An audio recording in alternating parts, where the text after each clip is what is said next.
All right, Saturday, a federal judge just heard a secret audio tape played inside a sealed courtroom. And according to court documents filed this past Thursday, what came out of those speakers didn't just surprise the room, it changed the legal picture entirely. 47 seconds of audio recorded 5 years ago. That's all it took to shift the entire weight of a federal obstruction case in a single afternoon. You saw the headlines this morning. Here's what every single one of them missed. Quick context. The subject, a recorded private conversation that federal prosecutors had been fighting for over 2 years to surface in court. The issue, whether a secretly made audio recording captured during a private meeting at a New Jersey estate in July 2021 constitutes direct evidence of obstruction, consciousness of guilt, and the deliberate mishandling of classified national security material after leaving federal office. Timeline, fast version. Weeks before the recording was ever made, classified files were flagged missing from federal archives. 8 specific document numbers, each one formally requested for return in a certified written notice. Days after that request was delivered, a private meeting took place at a private property, not logged on any official schedule, not flagged, not disclosed to federal record keepers.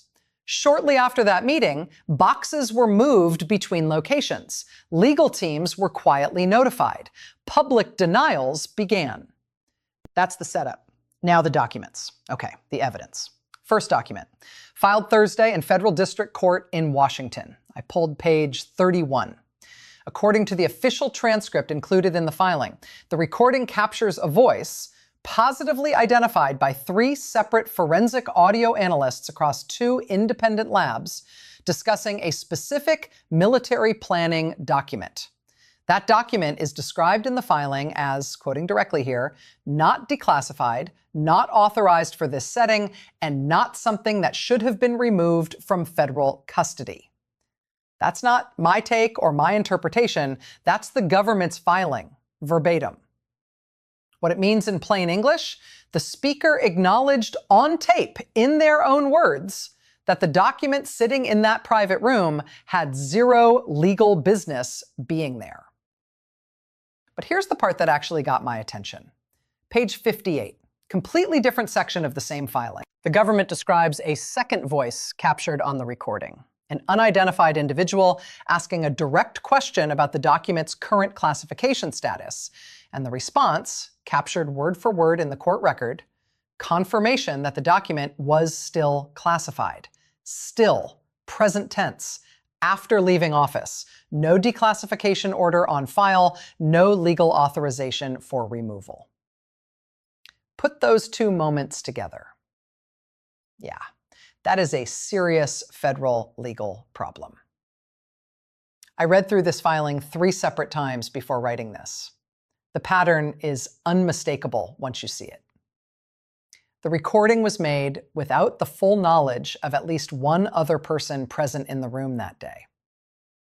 The specific document referenced on that tape had been formally requested for return by the National Archives 7 weeks before this meeting ever took place.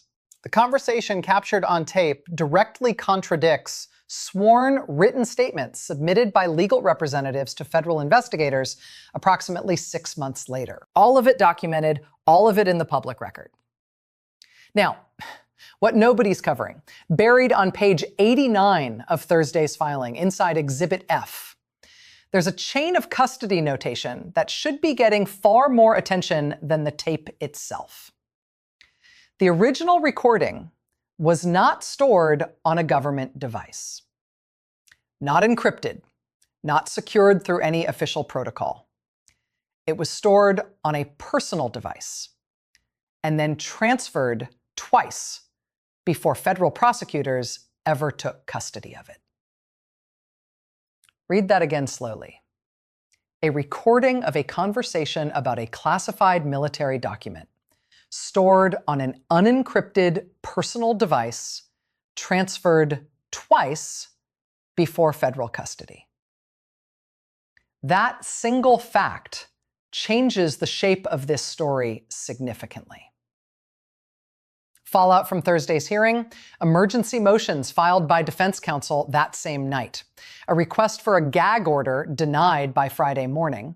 And a judicial order for in-camera review of 3 additional audio files flagged by prosecutors, all due for submission by next Wednesday. Within 36 hours of that tape being played aloud in that courtroom, the legal landscape of this case shifted visibly. That's just the first document. Subscribe. I'm not done with this. Okay, but look, gotta be fair here. The other side has a real point. Several points, actually, and they deserve to be laid out straight. The defense team's position is that this is a politically motivated evidentiary ambush. The time that I get a recording that surfaced years after the relevant events, delivered through a chain of custody that 2 independent digital forensics experts have already flagged in writing as potentially compromised. And honestly, some of what they're arguing holds up under scrutiny. Their full argument: the recording was obtained from a third party who had a documented financial incentive to cooperate with federal prosecutors.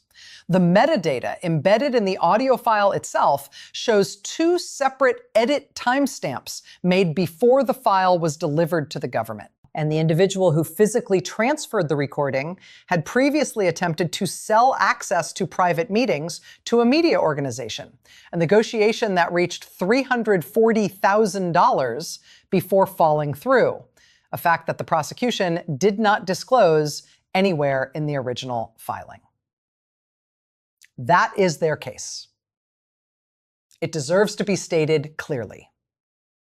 Lead defense attorney, a former assistant U.S. attorney with 19 years of federal criminal practice, put it directly. Authentication is everything in a case like this.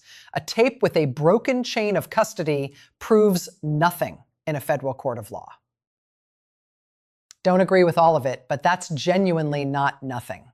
What the defense has going for them: documented metadata irregularities in the audio file, not disputed, in fact acknowledged by the court-appointed digital forensics reviewer; a cooperating witness with a prior documented history of attempting to monetize private access to high-level meetings for personal financial gain. Even the court-appointed special master, he herself a former federal district court judge with 31 years of evidentiary experience, acknowledged in a written submission the authentication questions raised here are not trivial, and they warrant a complete evidentiary hearing before any probative weight can be assigned to this material. Look, I'm not here to tell you who's right. The prosecution's interpretation of the evidence? Supported. The defense's interpretation? Also supported in meaningful parts. Both readings can be simultaneously valid. That's exactly what makes this genuinely complicated. What I can tell you with confidence is what the documents actually show. And they show a federal judge who, as of Friday evening, has not dismissed this recording and has in fact ordered it preserved, reviewed, and authenticated on an expedited schedule that gives neither side much time. This didn't come out of nowhere. Backstory, quick version. 14 months ago, the National Archives formally requested the return of 31 specific classified items, each one identified by its individual document control number. 8 weeks after that certified written request was delivered, federal investigators received a written response stating that all requested materials had been returned and fully accounted for. They had not been returned. 6 weeks after that response, a federal grand jury subpoena went out, broader, more specific, targeting communications records, calendar logs, facility access records, and physical movement documentation. Someone said on the record during a formal deposition conducted in late 2024, the exact words were, "There is no recording, there was never a recording, I was never in that room." What happened since then? The recording exists. The person was in that room. And the full deposition transcript from that proceeding is now entered as Exhibit B in Thursday's federal filing. Pattern spanning 4 years. Deny access, claim compliance, deny knowledge, issue a statement, repeat. Every time, got away with it. Until Thursday afternoon at 2:14 p.m. Eastern. Following the trail, hit like. Thursday, 2:14 p.m. Eastern. Here's exactly what happened. Federal Judge Judge Simmons, presiding over an obstruction-related evidentiary hearing in the District of Columbia, ordered the audio recording played aloud inside the sealed courtroom. No cameras, no press pool admitted. 31 people in that room. According to the sealed hearing transcript that leaked to 3 separate news organizations by Friday evening, Judge Simmons stated before the playback, "The recording speaks for itself." The room went silent during the playback and stayed that way for several seconds after it ended. What followed next moved fast. Defense counsel immediately moved for an emergency recess the moment playback ended, denied on the spot by Judge Simmons.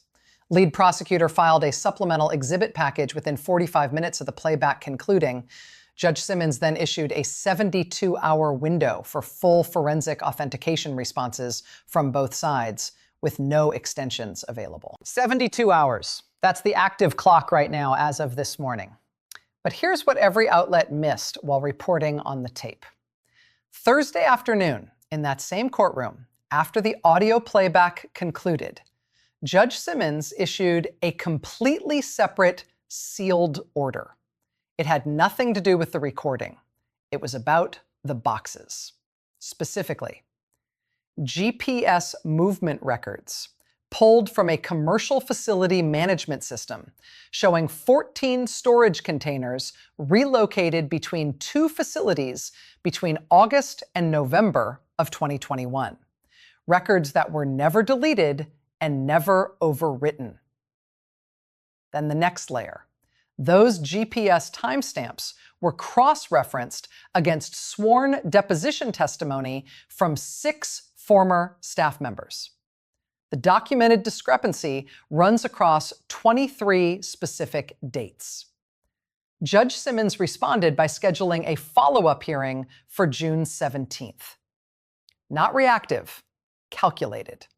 The sequencing of her orders tells you exactly where this proceeding is heading. Don't go anywhere. What I show you next changes the picture. What are the experts saying about all of this?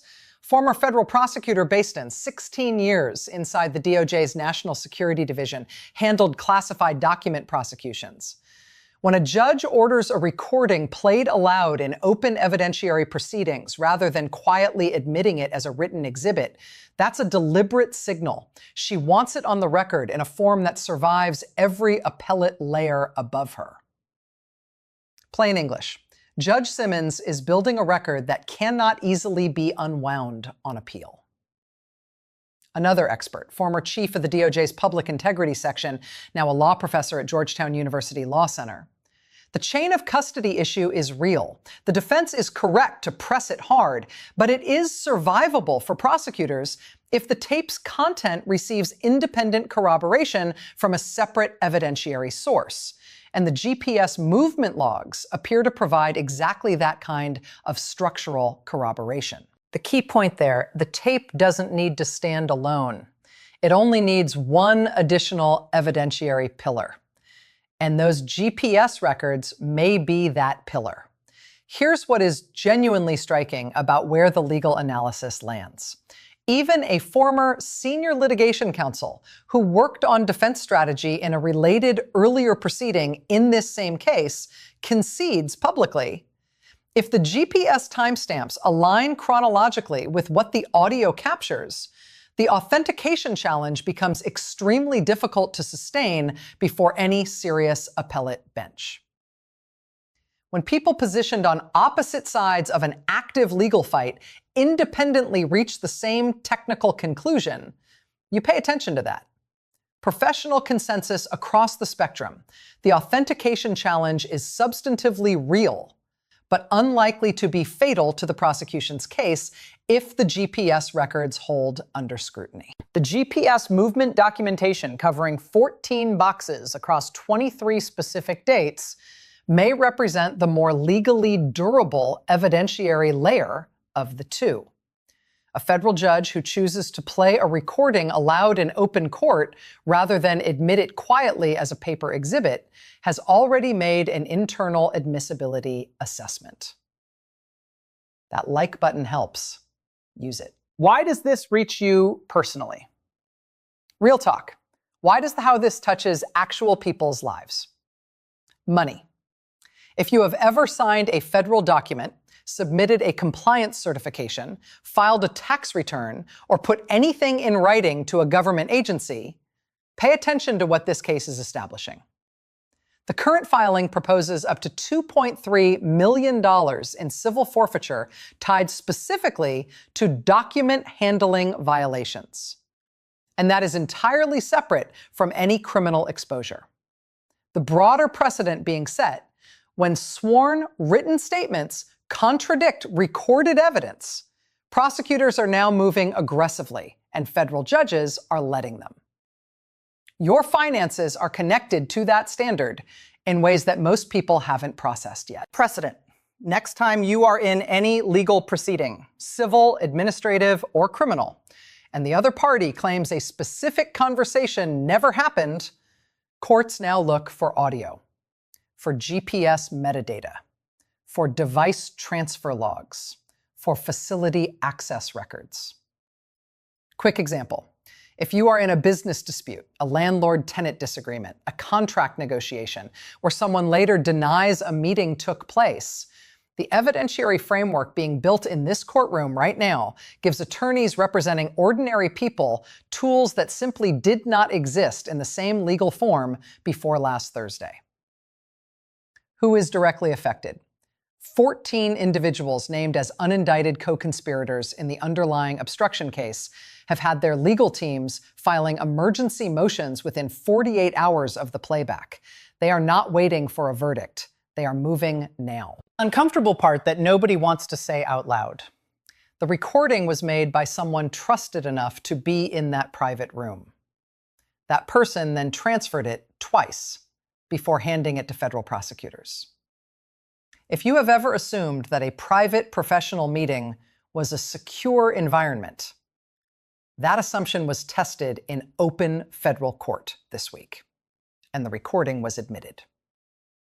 Practical steps that informed people are taking right now, reviewing any sworn written statements made in proximity to private meetings between 2020 and 2023 for potential contradictions.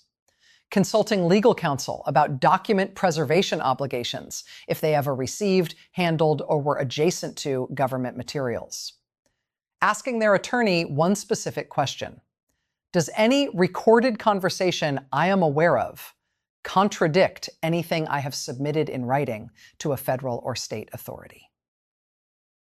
Knowledge helps. That's the whole point. How did the public response land? It made things worse. Honestly. Friday afternoon, hours after news of the in-court audio playback leaked to the first outlet, a statement issued through a spokesperson called Thursday's proceeding a staged political performance using a doctored recording manufactured for maximum media damage ahead of the midterm cycle. The exact quote distributed publicly, "This tape proves nothing except that our opponents will manufacture and weaponize anything to interfere with the democratic will of 77 million Americans." The reaction was swift. The statement was published publicly, then deleted within 41 minutes, then reposted in an edited version. The edit specifically removed a line that referred to the presiding judge by name. At least 4 prominent federal legal commentators flagged publicly within hours that characterizing an active Article 3 federal court proceeding as a staged political performance is language that can itself attract judicial scrutiny and sanctions review. The prosecution issued an 8-word public response. The court record will speak for itself entirely. Then came Friday night's final move. Defense counsel filed an emergency motion requesting a full stay of all evidentiary proceedings pending the completion of the authentication review. That motion is sitting on Judge Simmons' desk unanswered as of this morning. This is not winding down. What is still genuinely unclear? 1. Who made the original recording and under what legal authority? The filing identifies the recorder only as a cooperating individual and deliberately does not name them anywhere in the public portions. 2. The GPS movement data covers 23 specific dates, but the sealed exhibit list references 31 total dates. 8 dates remain entirely unaccounted for in any public filing, and neither the prosecution nor the defense has addressed that numerical gap publicly. Coming up, Judge Simmons has the full authentication hearing scheduled for June 17th, 11 days from today. Defense must deliver their forensic expert's complete written report by June 10th. That is 4 days from now. A separate but parallel grand jury proceeding has a scheduled witness appearance the week of June 23rd. The date to watch right now is June 17th. Should know significantly more by then. Subscribe. Story is moving. I'll cover the update when it drops. Where things stand right now. Saturday, June 6, 2026. A secret audio recording has been played aloud inside a sealed federal courtroom, confirmed by transcript leaks across 3 independent news organizations Friday evening. Judge Simmons has denied every stay motion and every preservation request filed by defense counsel through Friday night. 0 exceptions granted. A GPS movement exhibit covering 14 storage containers across 23 specific dates is now formally admitted and active in the evidentiary record. Scheduled ahead, June 10th, defense forensic authentication report due to the court. June 17th, full evidentiary authentication hearing before Judge Simmons, open to limited press access. Week of June 23rd, grand jury witness appearance in the parallel proceeding, not yet public, the identity of the individual who made the original recording and the content of 3 additional audio files the judge ordered reviewed by this coming Wednesday. The clock is running on all of it simultaneously. That is where we are. A secret audio recording made at a private meeting in the summer of 2021, stored on an unencrypted personal device, transferred twice before federal custody was played aloud in a federal courtroom Thursday afternoon. Surface read, it is a tape story.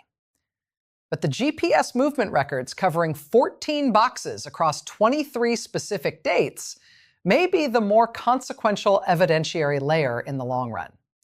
And a federal judge who chooses to play a recording out loud rather than admit it quietly as a paper exhibit is making a deliberate and calculated choice about the kind of record she is building for what comes next. I will be watching the June 17th authentication hearing closely. Story is not over. Still developing. Subscribe for the full picture, not just what the headlines give you. When the next documents drop, I will break them down. Talk soon.